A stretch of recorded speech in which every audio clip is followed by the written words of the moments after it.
Salut tout le monde, c'est Kira, on se retrouve pour une nouvelle vidéo et aujourd'hui on va découvrir ensemble un nouveau jeu de survie gestion qui se nomme Frostpunk. Il est sorti il y a quelques jours, il a été développé par les créateurs de This War of Mine.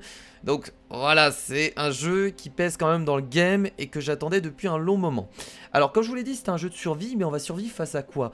Eh ben on va survivre face au froid, comme son nom l'indique, Frost. Et punk, parce que c'est un jeu un peu dans l'ambiance steampunk. Donc on va le découvrir ensemble, j'ai jamais joué et voilà, on va voir un peu ce que ça donne. Moi ce que j'aime bien c'est le côté survie, mais face au froid. Le but c'est de survivre face au froid et pas face à des zombies, face à des humains, face à des animaux. Là, il faut juste survivre face au froid. Ça paraît si simple, mais pourtant on va certainement devoir faire plein de choses. Un nouveau départ. Nous avons quitté Londres et traversé l'océan pour atteindre le nord gelé. Notre convoi a été frappé par un blizzard sur le chemin et s'est dispersé. Une poignée d'entre nous a réussi à atteindre le site de ce générateur pour le trouver totalement gelé et abandonné. Pourquoi n'y a-t-il personne? Est-ce que nos camarades ont survécu au blizzard? Y a-t-il d'autres survivants? Quoi qu'il en soit, nous devons nous attendre au pire maintenant que le monde tel que nous le connaissons s'est effondré. Donc toute la planète est certainement recouverte d'un froid glacial. C'est une tempête glaciale sur toute la planète quoi. Donc on commence apparemment avec un générateur, c'est ça? Ça doit être un générateur. Ça doit être le centre de notre ville. Parce que forcément notre ville on va l'agrandir au fur et à mesure. Il va y avoir des habitants. C'est vraiment un jeu de survie et de gestion aussi également. Nous devons faire fonctionner le générateur. Il fournit de la chaleur et de l'énergie pour les autres bâtiments. Ouais, donc c'est vraiment le centre de notre ville. Sans lui, nous allons mourir de froid. Faites des réserves de charbon et relancez le générateur. Ok, donc on va devoir aller récupérer du charbon. Donc le jeu est vraiment beau, hein. Il a vraiment une ambiance qui est juste incroyable. On ressent vraiment le froid, Enfin, voilà, il n'y a rien à dire, les graphismes sont sublimes. Donc on a notre première quête, affronter le froid. Donc faites des réserves de charbon, on doit en ramasser 200 et activer le générateur. Contrôle de la caméra. Ok, bon, je sais contrôler ma caméra, il n'y a pas de problème avec ça. On peut zoomer également. Excellent. Donc le générateur est ici. Pour l'instant, il est inactif, bien entendu. Et pour le mettre au niveau 1, il nous faut du charbon. Ressources manquantes charbon. Ok. Bah écoutez, on va essayer de récolter du charbon. Je connais pas du tout le jeu, hein, donc on va découvrir au fur et à mesure. Là, qu'est-ce qu'on a? La gestion des ressources, c'est crucial pour la survie de la ville. Vous avez besoin de charbon pour alimenter le générateur. La construction et la recherche nécessitent du bois et de l'acier. Ok, donc pour construction et recherche c'est bois et acier, charbon c'est pour le générateur. Les noyaux de vapeur sont un composant essentiel des bâtiments avancés. Les vivres crus servent à préparer des rations à la cantine. Plus tard dans le jeu, des ressources d'autres types pourront apparaître. Ah ouais, déjà il y a tellement de ressources. Ok, la plupart des bâtiments nécessitent que des personnes y travaillent. Certains bâtiments emploient uniquement des ingénieurs et d'autres uniquement des ouvriers. Pour affecter des personnes à un travail, cliquez sur le lieu de travail et servez-vous du panneau des affectations. D'accord, donc là on va devoir affecter des gens pour aller récolter du charbon. Alors qu'est-ce que c'est que ça? Pile de charbon. Ah bah voilà, tiens, ici il y a du charbon, ici il y a des arbres gelés, donc certainement du bois. Ici on a des débris d'acier. Donc le jeu en fait se passe uniquement dans ce trou, je pense, j'ai l'impression. Très bien, donc là il y a du charbon. Je clique là, et comment on fait? La main d'œuvre extraira la ressource suivante, charbon. Nécessite au moins un travailleur. Ah, je pense qu'on n'a pas de travailleur. Ouvrier. Ah si, on en a 50 disponibles. Bah écoutez, on va envoyer des ouvriers. On va en mettre... On va en mettre 10, tiens. On va mettre 10 ouvriers dessus. Donc là, ils vont aller chercher le charbon. Oh, regardez! Ils avancent. Oh là là, Christopher Sherman. Donc on retrouve bien les développeurs de This War of Mine. Il y a vraiment une ambiance assez dark, assez obscure. Ça veut dire la même chose, dark obscur. Pas obligé de le préciser. Et vous avez vu que les ouvriers ont tous des noms. George Page, Joel Cadojan, ils ont même un statut, époux avec Eva Cadojan. Lui il est seul au monde. J'ai vu qu'il y en avait qui avaient des enfants. On voit également leur lieu de travail, leur maison. Donc ils ont chacun leur fiche de perso. Donc c'est assez sympathique ça je trouve. Ils ont même un visage différent à chaque fois donc ah non ils ont pas un visage différent. Ah si, de temps en temps. Ouais ça arrive. Ils ont pas tous un visage différent. Très bien. Donc là c'est bon, on a envoyé nos ouvriers aller récolter du charbon. Je pense qu'on peut accélérer la cadence. Est-ce qu'il y a un moyen d'accélérer? J'ai pas l'impression pour l'instant. Bon c'est pas grave. De toute façon on est là pour découvrir le jeu.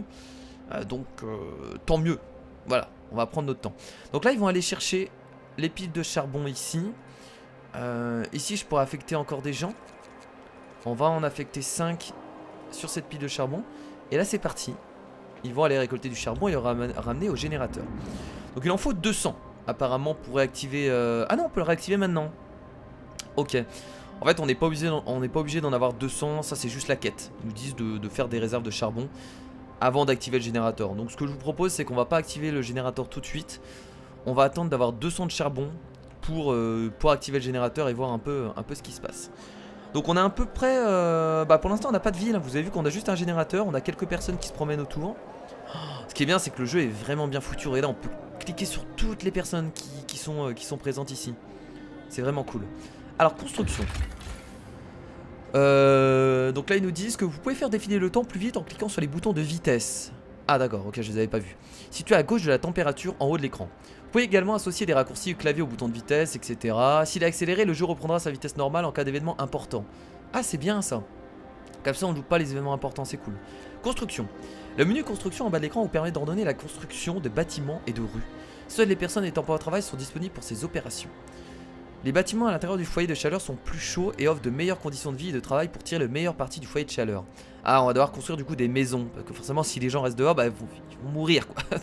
C'est un peu froid. Voilà, donc une rue doit relier chacun d'eux au générateur pour qu'il puisse fonctionner. Donc là ils disent emplacement valide, emplacement non valide, emplacement conditionnel. D'accord, il faut que ce soit vert pour avoir les meilleures conditions. Donc là on peut accélérer du coup. Ok, donc vous avez vu que là il se bouge un peu plus le cul. On va repartir en vitesse de jeu normal et on va essayer de construire des habitations. Alors qu'est-ce qu'on a au début? On a uniquement des tentes. Et on a combien de bois? On a 32 bois. Et écoutez, on va construire des tentes. Parce qu'apparemment on a que ça pour l'instant. Abri faiblement isolé dans lequel 10 personnes peuvent dormir. Alors on a combien de personnes qui vivent ici? On en a beaucoup je crois. Je crois qu'on en a au moins... On a 80 personnes qui vivent ici.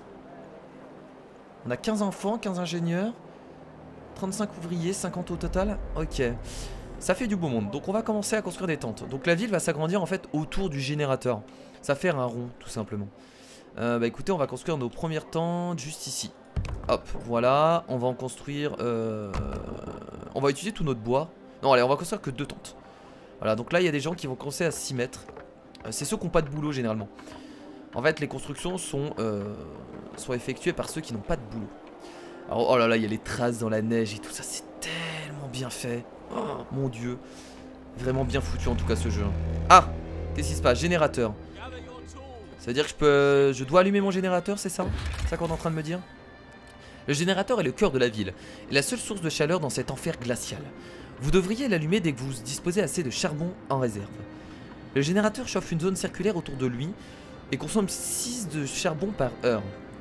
Vous pouvez rechercher les améliorations du générateur qui pourront augmenter la chaleur produite, étendre la zone chauffée et réduire la consommation de charbon. D'accord, donc au fur et à mesure on va augmenter le générateur. Mais forcément il va consommer de plus en plus de charbon, mais ça nous permettra de chauffer la zone, d'augmenter la zone chauffée quoi. Moi j'attends un peu. On va envoyer plus de monde. On a plein d'ouvriers en fait, autant les envoyer. Voilà. C'est bon, on a envoyé 15 ouvriers sur chaque zone où il y a du charbon. Ce qu'on pourrait faire... Ah mais il y avait du charbon là? Ah non, il y a des caisses en bois. Je vais envoyer des gens pour aller récolter des caisses en bois, tiens. Je pense que ça peut nous servir pour avoir du bois, puisqu'ils vont certainement les casser. Et du bois on en a besoin pour faire des constructions. Donc je pense que c'est assez important. Surtout des tentes on va devoir en faire. Donc voilà, donc là on a des habitants dans les tentes, c'est parfait. Voilà. Donc là il va falloir créer plus de tentes je pense. Qu'est-ce qui se passe ici? Le générateur, la source de chaleur est éteinte. Le générateur est éteint, les habitants ont peur de mourir de froid s'il n'est pas rallumé au moins durant la nuit. Bon, on va l'allumer directement du coup. Allez, c'est parti, let's go. Et voilà, le générateur vient d'être allumé, incroyable. Formidable. Pour l'instant, le tutoriel est bien fait en vrai. La température d'un bâtiment dépend de son isolation, de l'alimentation du générateur, si les bâtiments se trouvent dans un foyer de chaleur, et des conditions météorologiques. Il existe 6 niveaux de température. Donc on a confortable, supportable, frais, froid, très froid, glacial. D'accord. Donc ça c'est par rapport aux couleurs qu'on connaît tous. Le rouge c'est chaud, le orange c'est un peu moins chaud, enfin bref. Gardez les maisons et les lieux de travail aussi chauds que possible. Aide à prévenir les maladies. Certains lieux de travail ne sont plus opérationnels si la température baisse trop. D'accord, donc et comment je vois le système de chaleur? Donc là regardez c'est en train de monter. Ok, donc là ça consomme 6 charbons par heure. Bon. Ok. On va construire d'autres tentes, je pense que c'est le moment. Allez c'est parti. Alors toute façon là on peut faire que ça, hein, construction des tentes. On va en construire de chaque côté, tiens, hop. Et on va construire encore une autre. Ah mais j'ai plus de bois. On est en train d'aller en récolter là, normalement il y a des gens qui sont partis en récolter. Logiquement. La main d'œuvre extraira la ressource suivante bois. Parfait. Donc là c'est la nuit, donc je pense que c'est pour ça que les gens ne partent pas récolter. Parce qu'il fait nuit. Donc forcément pour l'instant il reste au chaud ici.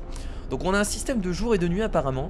Va falloir faire très attention, il va falloir faire des réserves de ressources à chaque fois avant la nuit, parce que sinon eh ben, on est dans la merde. Si tu te retrouves la nuit et que t'as aucune ressource pour te chauffer, pour faire fonctionner le générateur, etc. C'est chiant. Donc ça va être très important de faire attention d'avoir toujours une réserve de charbon. Sinon c'est tout simplement la merde. Alors là vous avez vu qu'on n'a pas toujours pas assez de tentes, hein. Il y a des gens qui restent dehors. Ça c'est la réserve, donc ici on peut mettre, on peut tout stocker. Voilà, c'est tout le stockage. Et voilà, donc on va attendre que la nuit passe. Alors est-ce que... Il est où le timer? Tiens, comment on peut savoir quand la nuit se termine? Ah ici, j'avais même pas vu. 23h15, d'accord. Donc ici c'est les constructions. On a l'air de rien avoir d'autre. Ah si, on peut construire des dépôts. Poste de collecte. Les ouvriers de ce poste récupèrent des ressources dans les tas de charbon, les caisses en bois et les épaves en acier. Dépôt de ressources. Qu'est-ce qu'on avait construit ici? Ici on avait construit une réserve. Ok. On peut construire un atelier également. 15 bois et 5 acier. On a de l'acier, on n'a plus de bois. Bon on verra après, de toute façon on n'a plus de bois. Va falloir récolter du bois là. On a un poste médical, donc il faut également du bois. Ça permet de soigner les gens je suppose. Et une cantine et une cabane de chasseurs. Il faut du bois. Donc, pour l'instant on peut rien construire, on n'a pas assez de bois. On verra quand le jour se lèvera pour aller récolter plus de bois. Parce qu'on en aura besoin. Ici on a quoi? Ah voilà comment afficher le filtre thermique. Ok, donc là pas de soucis, c'est confortable dans les maisons. C'est confortable dans les lieux ici, juste dehors. Et par contre ici c'est supportable dans la réserve. De toute façon personne dedans dans la réserve. Il n'y a pas de souci. Après vous avez vu que quand c'est supportable il y a écrit très faible risque de tomber malade. Donc il y a vraiment un très faible risque. Donc bon ça va. Tant que c'est orange et rouge c'est parfait. Maladie et santé. Donc là ils vont nous expliquer comment les gens peuvent tomber malades. Les habitants tombent malades s'il fait froid, évidemment, dans leur maison ou leur lieu de travail. Sans soins adaptés, ils peuvent devenir gravement malades et même mourir. Les personnes malades sont soignables dans les postes médicaux, mais celles gravement malades ont besoin d'être traitées dans une infirmerie. Ok, donc on va devoir construire les deux quoi qu'il arrive. En l'absence d'un tel centre, vous pouvez leur sauver la vie en signant l'une de ces deux lois. La loi sur les traitements radicaux qui permet de traiter les personnes gravement malades dans des postes médicaux au risque d'amputer certains d'entre eux. Ah oui. Donc on va avoir un système de loi de ce que je comprends. Excellent. La loi du maintien en vie qui permet de garder en vie les personnes gravement malades indéfiniment et sans traitement dans les postes médicaux ou les maisons de soins. D'accord. Ok. Le mieux ce serait d'avoir une infirmerie hein, en gros. Le nombre de personnes malades ou gravement malades. Donc on a le nombre qui s'affiche ici, d'accord. Ok, bah écoutez, je commence à comprendre le jeu. Le jeu est pas très compliqué en soi. Ça va, je commence à le comprendre tranquillement. Y a pas de souci. Donc là, il y a 2 personnes malades déjà. Et bah il y a 50 personnes sans abri. Voilà. Bon, j'aurais dû récolter plus de bois. J'avais pas trop compris que le bois servait à ça. Mais dès qu'il fait jour, on renvoie des gens. Donc ils travaillent de 8h à 18h. Je peux pas changer les horaires de travail, j'ai l'impression. Ce que je vous propose, c'est d'accélérer. Est-ce qu'on a du bois ailleurs? Ici, on a des piles de charbon. Il faudrait trouver du bois plus proche. Ici, on a des caisses en bois.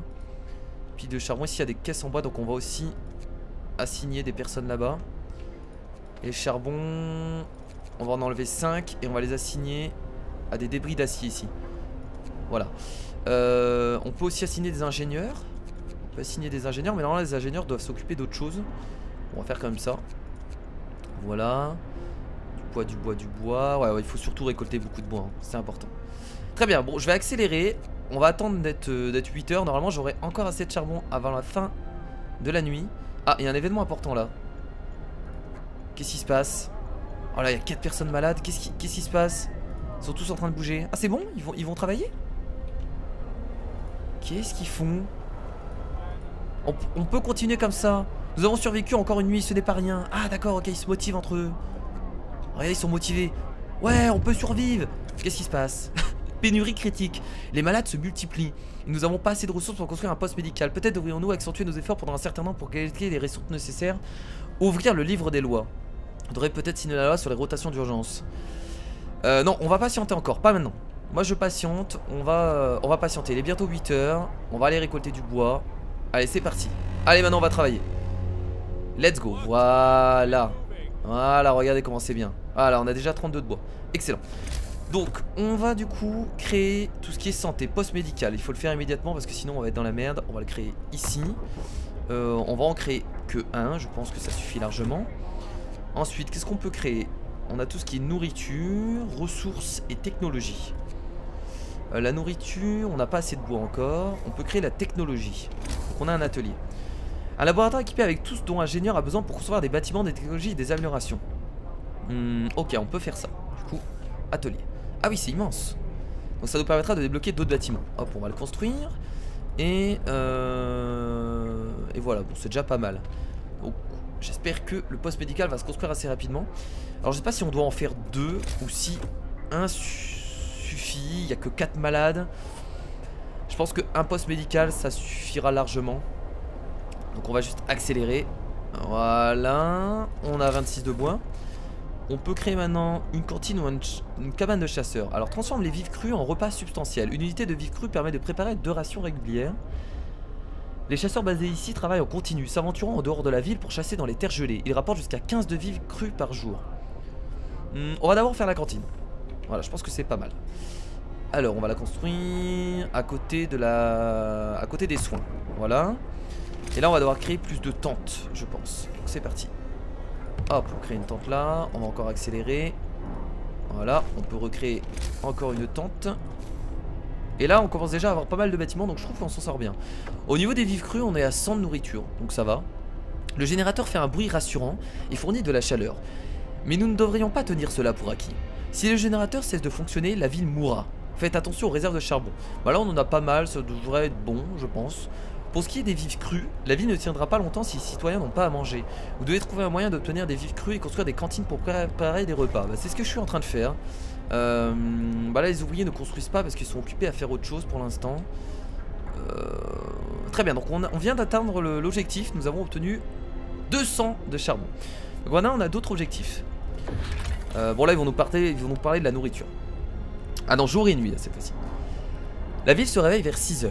Les habitants disposent d'un peu de temps libre avant de débuter leur journée de travail à 8 h. À moins qu'un chantier de construction soit lancé, une fois leur journée de travail terminée à 18 h, ils sont libres d'aider de nouveau au chantier qui peut les occuper au-delà de minuit. On va du coup la journée de 8 h à 18 h, on va les utiliser pour récolter des ressources. Et le soir ou le matin, ils vont faire des constructions. Vous pouvez allonger la journée de travail de 10 h en signant certaines lois. Pour l'instant ça va. Donc là ils dorment de minuit à 6 h du mat, d'accord. Rotation de travail. Ah, on peut changer la rotation et on peut leur dire de travailler de nuit. Si vous signez les lois de rotation étendue et de rotation d'urgence, vous pouvez faire travailler votre population plus longtemps. Donc soit on peut leur faire signer une loi pour qu'ils travaillent de nuit, soit on peut carrément leur dire de travailler 24 heures. Donc ça c'est carrément les tuer à la tâche. Donc ça peut être utile vraiment dans des grosses urgences, quand le froid, quand il y a beaucoup de froid, quand on manque de charbon, quand on manque d'une ressource particulière. C'est la rotation d'urgence, hein, c'est comme ça que ça s'appelle. Nourriture et faim. La cantine prépare des repas pour tous. Elle produit 2 rations pour chaque unité de vivres crus. Les vivres crus sont fournis par les chasseurs et les serres chauffées. Ils peuvent être également trouvés par les éclaireurs durant leur exploration. Lorsque les rations manquent, les citoyens mangeront des vivres crus. D'accord. Ok, je comprends. Donc en fait, la cantine distribue les rations. Mais par contre, la cabane de chasseurs et les serres chauffées récoltent des rations. Je crois que c'est pas la même chose en fait. Donc il faut, quoi qu'il arrive, il faut la cantine. Mais il faut au moins une cabane de chasseurs ou une serre chauffée. Serre chauffée qui est meilleure. Mais je crois que pour l'instant on peut juste faire la cabane de chasseurs. Très bien, bah écoutez, je commence à comprendre le jeu au fur et à mesure. Donc au niveau de la quête, ils nous disent trouver une source de vivres crus en construisant une cabane de chasse ou une serre chauffée. D'accord. Construisez la cantine et commencez à préparer des repas. Donc la cantine on l'a déjà créée. Donc on va créer maintenant la cabane de chasseurs. Donc il nous faut 20 de bois. Ok, bon ça va pas tarder. Voilà, donc on a 20 de bois. On va créer la cabane de chasseurs à côté de la cantine. Par contre là, on n'a plus de place. Très bien. Alors je sais pas s'ils vont pouvoir construire tout ça. Ça va être compliqué. Ce que je peux faire, c'est arrêter de récolter du charbon. On va retirer des gens. Et je pense qu'on aura même pas assez de tentes là en vrai. Ok, donc là c'est en train d'être construit. On récolte un peu plus de métal. On va peut-être enlever des gens. On va enlever des ingénieurs, tiens. Voilà. Et ils vont construire tranquillement les bâtiments. Très bien, bah écoutez, on se sort plutôt bien pour l'instant. Je sais pas ce que vous en pensez. Moi j'adore le jeu en tout cas. Il a vraiment une ambiance particulière. Il est pas très compliqué. Mais après là voilà, c'est le début, c'est le tutoriel. Je suppose qu'il va y avoir des événements aléatoires qui vont compliquer la chose. Alors chasseurs. Les chasseurs sortent dans l'étendue pour chasser. Ils travaillent de 18 h à 6 h. Ah, ils travaillent de nuit ceux-là, d'accord. Au début ils rapportent jusqu'à 15 unités de vivres crues par chasse. Il existe des améliorations à rechercher pour accroître grandement leur capture. Ok. Donc les améliorations qu'on débloquera dans l'atelier. Ce qui paraît évident. Ok, donc là ils sont sur leur temps libre. Donc là maintenant ils vont faire toutes les constructions logiquement. Ah voilà, on a construit du coup le poste médical. On va assigner 3 ingénieurs. Donc les ingénieurs servent vraiment à être assignés aux bâtiments en fait qui sont dans la ville. Alors comme vous l'avez vu, les ouvriers permettent eux d'aller récolter des ressources. Bon là ils vont certainement nous l'expliquer. Certains bâtiments comme le poste médical ou l'atelier nécessitent un travail intellectuel important. Leur personnel va donc être composé uniquement d'ingénieurs car les ouvriers ne fournissent que du travail manuel. Il est impossible au début d'employer les enfants. Pour connaître la distribution de votre main d'œuvre, cliquez sur l'icône dans le coin inférieur droit. D'accord. Ok, la cabane de chasseurs n'emploie que des ouvriers, la cantine emploie à la fois des ouvriers et des ingénieurs, et l'atelier n'emploie que des ingénieurs. Donc des moments on a des mixtes. Ok, intéressant. Donc pour l'instant au niveau des stats on a quoi? On a 15 enfants, on a 10 ouvriers qui ne font rien, et on a 5 ingénieurs qui ne font rien. Ok. Membres de notre convoi. Les ressources de base sont assurées pour le moment. Nous pouvons donc essayer de sauver ceux qui n'ont pas pu nous suivre. Construisez une balise, explorez l'étendue et sauvez autant de survivants de notre expédition que possible. Ah, il y a des gens qui peuvent venir dans notre ville, c'est ça? J'essaye de nous expliquer. Vous allez avoir besoin d'un atelier pour créer les plans nécessaires au bâtiment avancé. Bah l'atelier est construit du coup. C'est cool. Alors là du coup, on va mettre des gens, donc on va mettre des ingénieurs et bon, on va mélanger, on va mettre 3 ingénieurs et 2 ouvriers. Pour la cantine, non, plutôt 3 ouvriers et 2 ingénieurs. Excellent. Sur la cantine de chasseurs, on va mettre que des ouvriers, donc on va mettre le max d'ouvriers. Et ensuite, ici il faut mettre des ingénieurs. On va mettre 3 ingénieurs là. Très bien. Et bah écoutez, on a rempli tous les bâtiments. Ici il nous faudrait encore 2 ingénieurs supplémentaires, mais on n'en a pas assez. Si je fais ça... Ah mais non, j'ai plus d'ouvriers. Ok. Très bien. Très bien, bah écoutez, est-ce que tout est chauffé? Tout est chauffé pour l'instant, c'est parfait, on n'a pas de problème. Quand on augmentera le générateur au niveau 2, je pense que ça nous permettra d'aller plus loin et d'agrandir la ville. Pour l'instant on peut pas, de toute façon il faut que... On n'a pas les recherches encore, possible. Donc, ajouter une nouvelle recherche, donc là on peut faire une recherche. Ah! Donc c'est là que ça va commencer à devenir très intéressant le jeu, puisque c'est vraiment l'arbre de talent qui nous permettra d'améliorer un peu tous les systèmes de notre ville. Donc on a le chauffage, donc on peut améliorer le chauffage. On a l'exploration et l'industrie, les ressources et la faim, santé et habitation. Alors qu'est-ce qu'on a dans le chauffage? On a ça. Ça nous permet de créer un foyer de vapeur. S'ils sont alimentés par un générateur, ces dispositifs génèrent autour d'eux de petits foyers de chaleur. Chaque foyer de vapeur actif consomme 3 de charbon par heure. Ok, je pense que pour l'instant on n'a pas besoin de chaleur. Radiateur. Cela nous permet de chauffer les lieux de travail pendant les heures actives. Chaque radiateur augmente de 1 le niveau de température. Ça c'est bien. Ça c'est bien parce que la journée, je crois que les lieux de travail ne sont pas chauffés, donc on va créer ça. Donc pour les... On avait besoin de quoi? Ah, on avait besoin de bois. D'accord. Donc là c'est en train de se rechercher. J'ai l'impression que oui. Ok. 30 sont sans abri. Ah bah ouais non mais là pour l'instant malheureusement on ne peut rien faire. On peut pas améliorer les tentes. Cliquez ici pour sélectionner le bâtiment précédent de ce type. Ouais, il va falloir, je pense plus tard, améliorer les bâtiments. Est-ce que dans les points de talent on avait des choses qu'on pouvait... Exploration, industrie, faim et santé, habitation. Équipement de chasse, grâce à de meilleures raquettes et tenues de camouflage, les chasseurs en poste à la cabane, ok. Ici on a la serre chauffée, amélioration des postes médicaux, dortoir. Ah c'est peut-être ce qu'il faudrait. Le dortoir, ce serait cool peut-être de prendre le dortoir qui nous permettra peut-être d'augmenter les tentes, d'améliorer les tentes pour qu'il y ait plus de monde, qui puisse dormir. Actuellement c'est vrai qu'on a quand même 30 personnes sans abri quoi, c'est compliqué. Après ils sont assez chauffés, vous avez vu que la chaleur reste quand même assez... Bah en fait vu qu'ils sont près du générateur ils sont chauffés, même s'ils sont pas dans des tentes. Donc pour l'instant ça va, c'est pas très gênant. Mais on devra le faire. Alors au niveau des quêtes on en est où? On doit construire une balise et on doit sauver les survivants de notre expédition perdue. Donc on doit sauver 20 survivants. Très bien, donc je vais regarder comment construire une balise, je sais pas trop encore pour l'instant. L'atelier vous permet de développer de nouveaux bâtiments. Accélérer les recherches en construisant plusieurs ateliers. Ah d'accord, ok. Donc on peut en construire 4 en tout. Les recherches sont regroupées, groupées en niveaux. Vous devez rechercher un niveau avant de pouvoir rechercher les technologies qu'il contient. Chaque recherche coûte des ressources et du temps. Ok, bon, ça on avait compris, pas de problème. On va regarder si on peut recevoir une balise du coup. Ressources, technologie. Démanteler la rue, démanteler le bâtiment. Comment ça? Livre des lois. Trouver des moyens de combattre la faim. Livre des lois. On a plein de choses ici. Arène de combat. Maintenir en vie, traitement radical. Donc là c'est comment on va développer notre ville.